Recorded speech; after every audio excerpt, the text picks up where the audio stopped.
ओम अलग सभी को। ये हमारा जीवन, इसमें चल रही घटनाएं, हमारी दिनचर्या, हमारे कर्म, पुण्य पाप, हम किसके साथ क्या व्यवहार करते हैं, क्या बर्ताव करते हैं, अपना जीवन कैसे जी रहे हैं, परिवार के लोगों में कैसे जी रहे हैं, जिंदगी में जो लोग जुड़ते हैं हमारे से, उनके साथ क्या व्यवहार कर रहे हैं, वो लोग बहुत भरोसा करते हैं, उन लोगों के साथ क्या घटनाएं घटते हैं, हम उनको क्या सहारा देते हैं, हम उनकी ज़िंदगी में क्या रोशनी देते हैं या अंधेरा कर देते हैं। ऐसे जीव जंतु जो परमात्मा की कृपा से ज़मीन पे आए, ऐसे जानवर, पशु, पक्षी,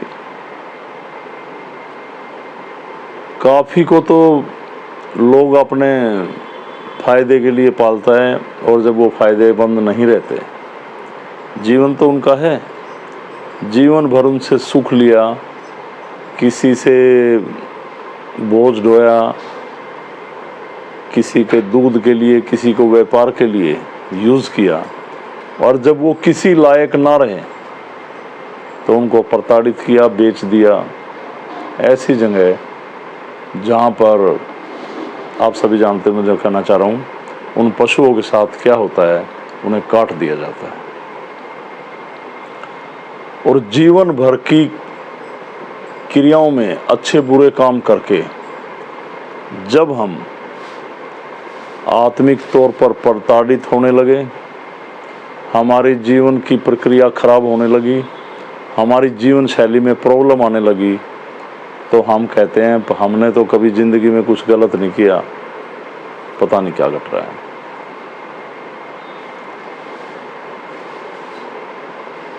ये सिद्धि जिससे आप लोग जुड़े हुए हैं, इसका केवल एक यही काम नहीं है कि आपके शरीर में दर्द थे, आप ठीक हो गए, बस परमात्मा की कृपा है। इसका केवल यही काम नहीं है कि आपके शरीर में आत्माएं बोल रही थी, भटक रही थी, और आपकी विल पावर कमज़ोर होने के कारण वो आपके शरीर में आई और उन्हें मुक्ति मिली कि बस यही हो गया, यही परमात्मा की कृपा है। परमात्मा हमें ज्ञान देता है दूसरों का कल्याण करने का, सही मार्ग पर चलने का। मान लिया हमने गाय, भैंस, भेड़, बकरी, कोई भी जीव जंतु घर में पाला, भेड़ पाला तो उसकी ऊन लेने के लिए, हम कुत्ते को भी पालते हैं तो घर की रक्षा के लिए, गाय भैंस को रखते हैं दूध के लिए, बैल को पालते हैं खेती में जोतने के लिए, हल जोतने के लिए। और जब वो किसी काम के नहीं रह जाते, गऊओं को गौशाला में छोड़ाते हैं, वहाँ पे आपको पता ही है जितनी केयर होती है, या घर से निकाल देते हैं, जब वो दोबारा बछड़े को जन्म देने योग्य नहीं रहती, बूढ़ी हो जाती है तो दूध भी नहीं रहता। ऐसे ही गाय के साथ, ऐसे ही जीवन भर बैल जो किसान के साथ कंधा मिलाकर चलता है, पूरी जीवन कमाता है, उसको भी ये जैसे कहते हैं ना, कसाई होते हैं, इनको गाय भैंस बैल को हम बेच देते हैं और वो इनको ले जाकर हत्थे में काटते हैं। सोचिए, जिनका जीवन भर मैंने दूध पिया, जिनसे काम लिया, उन्हें चंद पैसों के लिए हम किन के हवाले कर रहे, तो उनकी आत्मा क्या रोती होगी, क्या कहती होगी। और हम कहते हैं हमने जीवन में कुछ भी बुरा नहीं किया। भलाई, पुण्य, पाप, हम एक घर में पैदा हुए, माँ बाप ने पालन पोषण किया, हमारा सबसे पहला कर्तव्य है कि माँ बाप की सेवा करें, उनके आज्ञा का निरादर ना करें, उनकी सभी बातों को मानें, और उनके अंतिम सांस तक वृद्धावस्था में आए, जब तो बिल्कुल भी ना ऐसा करे कि वो किसी तरह से हमारी बातों को लेकर डिप्रेशन में आ जाते हैं, परेशान रहते हैं, बेचैन रहते हैं, माँ बाप कुछ कहने योग्य नहीं रहते, बूढ़े हो जाते हैं, वो पूरी रात भर सो नहीं पाते, अपने बच्चों की बातों को दिमाग में लेके सोचते हैं ये क्या किया मैंने। और आप इतने पढ़े लिखे, शिक्षित, एक इतने अच्छे रोजगार पे, खुद को तो मेंटेन कर रहे हैं पर माँ बाप को परेशान कर रहे हैं। तो मैं ये कहता हूँ ऐसी शिक्षा किस काम की। इस शिक्षा से तो आप अनपढ़ रह जाते ना और माँ बाप की सेवा करते तो बेहतर था। तो परमात्मा की शरण में तो ये है। दूसरा कहते हैं मैं अपना घर से भी चला रहे हैं, अपने बच्चों को यूँ रख रहा हूँ, मैं तो बहुत बढ़िया हूँ, बच्चों को कभी दिक्कत नहीं की। अच्छी बात है, पर ये आत्मा आपकी नहीं, ये परमात्मा की। परमात्मा पूरे प्राणी जगत के कल्याण के लिए 24 घंटे निरंतर पथ पर, आपके शरीर में भी उसका एक अंश आत्मा के रूप में। इस जीवन में आने की सब, मैं आपको एक बात बता रहा हूं, इस जीवन में आने की पूरी सफलता आपको जब मिलेगी जब आप भी इस आत्मा के माध्यम से अपने आत्मिक तौर से किसी अनजान जो संपर्क में नहीं है, कहीं मिलता है दुखी, आप उसकी जिंदगी में रोशनी करें, उसके दुख दर्दों में शामिल हों, फाइनेंशियली मदद करें, चाहे वो इंसान हो, चाहे पशु हो, चाहे पक्षी हो। जब आप ऐसे लोगों की मदद करते हैं, करके देख लेना, तो वो आत्मा से करते हैं, क्योंकि वो आगे मिलना नहीं, उसका कोई आपको उससे कोई लोभ नहीं, लालच नहीं, तो वो आत्मिक तौर पे होगा। और इसकी कृपा परमात्मा आपको जरूर देगा, आपकी विल पावर स्ट्रॉन्ग करेगा। जब आप किसी बाहरी ऐसे, जैसे मैंने बताया ना, अनजान लोग कहीं भी मिले परेशान, उसकी मदद करते हैं ना, तो आपकी भावना बहुत बढ़ती है, आप अध्यात्म की ओर चलते हैं, उस परमात्मा की ओर चलते हैं और आगे फिर करने की सोचते हैं। और जितना इस बुद्धि के द्वारा उन लोगों की मदद करोगे जिनसे आपको कुछ मिलना है, भाई पाना है इसलिए कर रहे हैं, तो आप अध्यात्म नहीं, लालच, लोभ, इसकी तरफ बढ़ेंगे, सेल्फिश माइंड से चलेंगे आप। तो परमात्मा कहता है सारा जग एक समान, सारे जग से प्यार करें। और बहुत सारी ऐसी गलतियां हो जाती हैं, हम ये कर सकते हैं, रास्ते में कोई पशु पक्षी, मैंने बार बार इसी बात को दोहराऊं, कोई जानवर, कोई सूखता हुआ पेड़ हमारे रास्ते में आ रहा है, एक पेड़ को पानी देके उसको हरा भरा कर सकते हैं।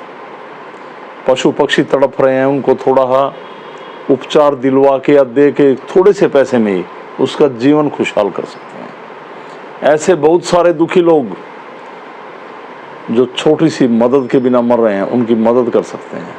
और इस सिद्धि में बहुत बड़े रास्ते, उनको यहाँ का मार्गदर्शन कर उनका जीवन भी हम सुखी कर सकते हैं।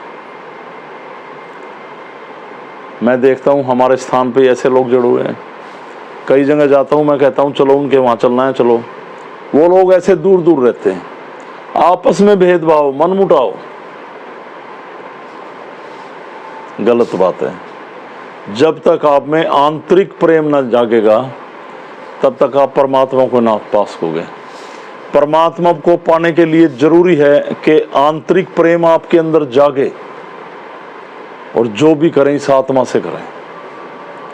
मन शैतान है, इसको शांत रखें। मन शांत होगा, आपकी बुद्धि सही निर्णय लेगी। मन जब जाग जाएगा, इच्छाओं में डूबोगे, ये पूरी आपकी बुद्धि को विचलित कर देगा, आप गलत रास्ते पे चलेंगे। तो कोई भी ऐसा काम जो प्रलोभन में आके किया जा रहा हो, लालच में आके किया जा रहा हो, सेल्फिश माइंड से किया जा रहा हो, तो थोड़ी देर वो काम करने से पहले सोच लिया करें। कई प्रलोभन में आए काम ऐसे हैं जैसे आत्महत्या करने जा रहा हो आदमी, कर तो देता है फिर जीवन भर पछतावा। तो लालच में, ऐसे लालच के काम करने से पहले 5 मिनट परमात्मा के सामने शक्ति का आह्वान करके बैठें, सोचें मैं ये करूं या ना करूं। मैं कहता हूं परमात्मा जरूर आपकी आत्मिक शक्ति को जागृत करके आपको करेगा, ये गलत है ना, ये ना कर। तो बुरे कर्मों से बचें, लोभ लालच से बचें, अपनी मेहनत पे विश्वास करें, कर्म, अच्छे कर्मों पे विश्वास करें और परमात्मा की शरण में रहें और इन बातों का अनुसरण करें। और जो ये वीडियो के माध्यम से मैं आपको समझा रहा हूँ, अलग अलग संदेश के माध्यम से। इसका प्रचार करें, लोगों में इस चैनल को आगे बढ़ाएं, सब्सक्राइब करवाएं। और स्थान पे लोगों को, इतने सालों से लोग जुड़े हुए हैं, शुरू में जब चलते हैं स्थान पे हर सप्ताह दिन रात बैठने की कोशिश करेंगे, एक साल तक नहीं आते वो, जबकि हर महीने हवन होता है स्थान पे। इस पे जरूर शामिल हों और स्थान के सभी नियमों का पालन करें और लोगों को जोड़ें, समझाएं। महीने में एक परिवार, या मतलब ज़्यादा नहीं कहता हूँ मैं, एक परिवार 2-3 महीने में तो एक फैमिली को जोड़ सकता है। प्रचार करें, समझाएं। आप और वैसा भी करते हैं। ये परमात्मा का एक सही रास्ता किसी को दिखाकर आप भी पुण्य के भागी होंगे और परमात्मा की आप पे कृपा होगी। तो मेरा यही संदेश था आपको, इन बातों को समझें, इस रास्ते पर चलें और उसकी कृपा पाएं और गलत धंधों से बचें।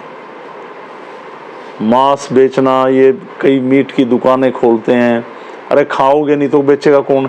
शराब के धंधे, हाँ, जुआ, चोरी, जेब काटना, गुंडागर्दी से पैसा कमाना, कब्जे कर लेना कहीं पे। तो बुरे कर्मों से बचें, मेहनत करें, आगे बढ़ें, अपने बच्चों को शिक्षित करें, उनको अच्छा ज्ञान दें ताकि आगे चल के वो भी कुछ सही रास्ते पे अपने बच्चों को चलाएं। घर में यज्ञ हवन करें, ध्यान करें और परमात्मा की कृपा पाएं। फिर से मैंने बोल दिया है। तो आप सभी को मेरी तरफ से अमलक प्रणाम और अलग पुरुष गोरक्षनाथ भगवान के चरणों में वंदन, भगवान शिव, माँ भगवती को वंदन और सनातन धर्म की जय। प्रणाम सभी को, प्रणाम।